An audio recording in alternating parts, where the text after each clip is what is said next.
Zulema, la voz sensual, 48 años de vida artística.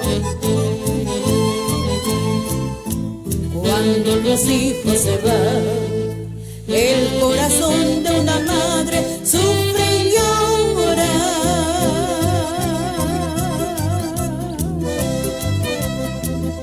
Cuando los hijos se van, el corazón de una madre sufre y llora.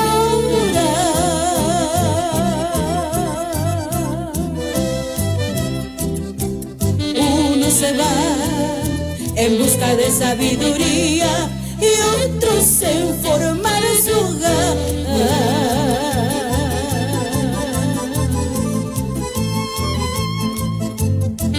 Uno se va en busca de sabiduría y otros en formar su hogar.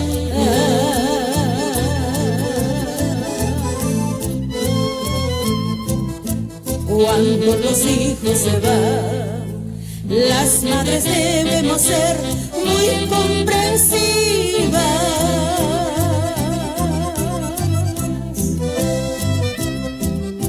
Cuando los hijos se van, las madres debemos ser muy comprensivas.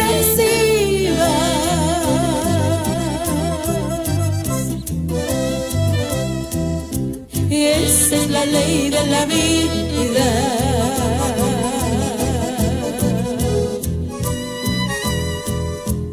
En el cual todo da vueltas y se repite la historia.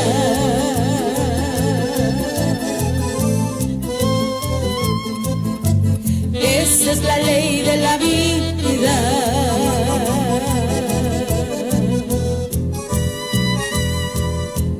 En el cual todo da vueltas y se repite la historia.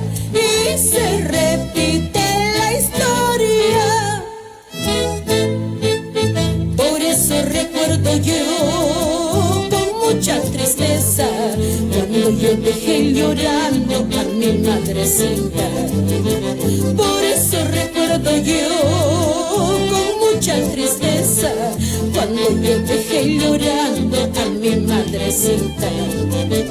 Ahora todo da vueltas, ahora estoy llorando porque mi hijita querida se fue de mi lado.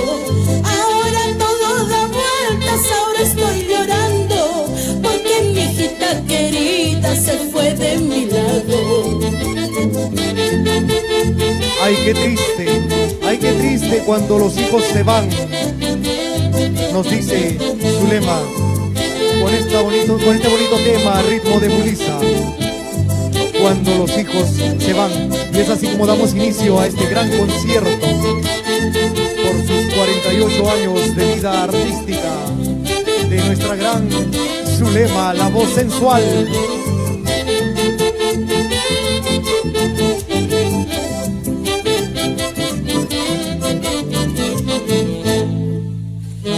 Palmas desde casa para nuestra querida Zulema. Así estamos y así comenzamos este gran concierto de gala.